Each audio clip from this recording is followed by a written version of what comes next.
Michael, thank you. Time to talk winners and losers with our financial expert, Rob Black, standing by. Rob, market's looking pretty good this morning.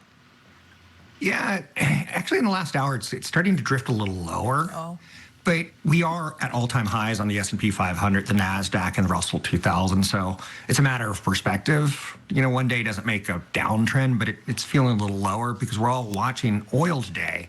There's stories out there, unsubstantiated at this point in time or unverified, that Iran has hit warships of the United States in the Strait of Hormuz. That would obviously be a major escalation and would invite retaliation, which would invite stress on the oil markets. But no news yet, you know. We're just kind of dealing with, when will this be over? It has to be soon. Well, because Iran's going to run. There's that, and then also there's those unsubstantiated reports like you just mentioned, but then there's also the government saying that they are actually trying to escort ships out of the strait to try and get oil moving again. So it's sort of a, who knows? Going nowhere fast. So. Good way to put it. Someone that was going fast over the weekend, Golden Tempo, winning the Kentucky Derby. Yeah, what an amazing race. And if you don't like horse racing, try to get the video of a horse coming from last place all the way to first place in under 2 minutes. It was pretty impressive stuff. Wow.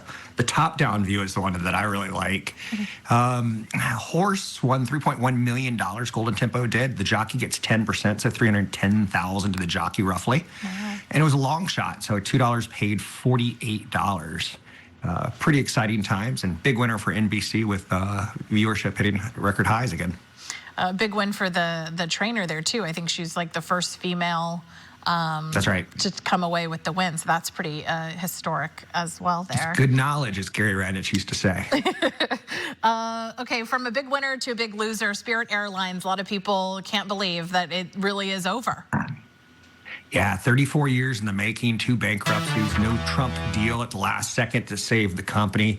9,000 flights this month have been booked. So here's I want people to use credit cards. It sounds weird, but you get to use chargebacks when it gets stolen or when airlines go out of business, for instance. Your debit card, you become a creditor to the company. You might get pennies on the dollar, and it might take months to get. Don't know all the details yet. We'll know in a couple weeks as the bankruptcy details get locked up. But use a credit card. Don't carry debit cards. That's what financial advisors say. Interesting. 17,000 jobs are going to be lost. Most mechanics and pilots will be instantly hired somewhere else because there's high demand. Spirit only flew about 1.1% of all flights, Noel. And final note on this one is that they used to be able to keep airlines tethered to a lower price. Right. So when we lose competition, airlines tend to raise prices, but it's only about 1.1% of all flights in the U.S., so it's tough to say if there's going to be a ramification. I mean, it was like the butt of all the jokes, right? But now there's so many people that are like, wait, but I actually really enjoyed, getting those cheaper deals. So it is a bit of a loss for some travelers, for sure. Yeah, they were the guys who brought baggage fees into the world, and all the other airlines copied them. So really, something grown. I don't think I realized that they were the first ones to do that. There you go. Oh, so interesting. Good knowledge. Right. Okay, Walt Disney is looking to create some sort of like super app.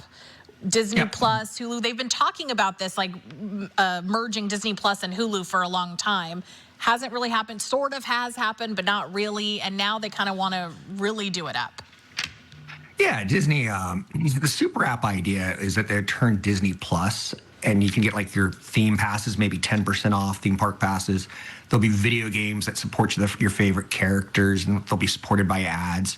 Super app is a very Japanese thing. A lot of Japanese companies have apps that do banking, as well as stock brokerages, as well as ordering Ubers, as well as hotels. So entertainment industry could use a super app as well. So for instance, today on May 4th, I may watch Star Wars. Right. And while I'm watching it, it could say, hey, do you want to get a lightsaber? Sure, I do. My kids may watch Frozen. Hey, do you want to go on a Disney cruise featuring the princesses? So it's an integration, and it's going to happen. And even like Robinhood is considered a super app because it does banking and brokering and cryptocurrencies, and trying to get all your business in one area. Interesting. Well, finally here, big winner, Golden State Valkyries. I've been to a game. It's fantastic, and they're a big win in terms of team. Yeah, it is for terms of investments too. So they're worth $1 billion. Wow. There's 15 teams now that average all of them about 460 million. So they're double the average. Up 84% with a recent expansion. So they only paid, recent expansions are about $250 million.